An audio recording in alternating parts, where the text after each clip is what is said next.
आज तक आपने सुना होगा कि इब्लीस हमेशा इंसान को इबादत से गुमराह करने की कोशिश करता है, मगर आज की यह कहानी इतनी अजीब है कि इसे सुनकर आप हैरत में पड़ जाएंगे। एक शख्स अंधेरी रात में नमाज अदा करने के लिए अपने घर से निकला। रास्ता बहुत अंधेरा था और चलते हुए उसे ठोकर लग गई। वह मुंह के बल गिर पड़ा और कीचड़ से लथपथ हो गया। गंदे कपड़े देखकर वह वापस घर लौटा, लिबास बदला और फिर से मस्जिद की ओर रवाना हुआ। अभी कुछ ही कदम चला था कि उसे दोबारा ठोकर लगी और वह फिर गिर पड़ा, मगर उसकी हिम्मत कम न हुई। वह फिर घर लौटा, कपड़े बदले और एक बार फिर मस्जिद की ओर बढ़ा। इस बार जब वह घर से बाहर निकला तो दरवाजे पर एक अजनबी खड़ा था, जिसके हाथ में एक चमकता हुआ चिराग था। अजनबी चुपचाप उसके आगे आगे मस्जिद की तरफ चल पड़ा। चिराग की रोशनी में इस बार रास्ता साफ नजर आ रहा था और वह बिना किसी मुश्किल के मस्जिद पहुंच गया।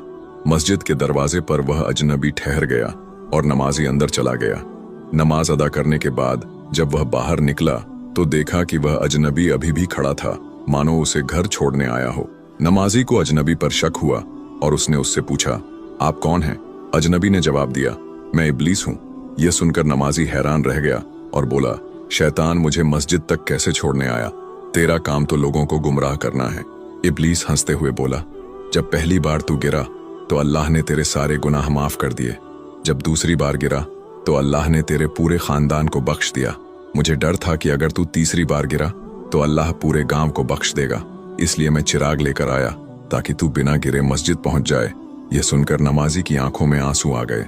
उसने सजदे में गिरकर अल्लाह का शुक्र अदा किया कि उसकी मेहनत और नियत को अल्लाह ने कबूल कर लिया।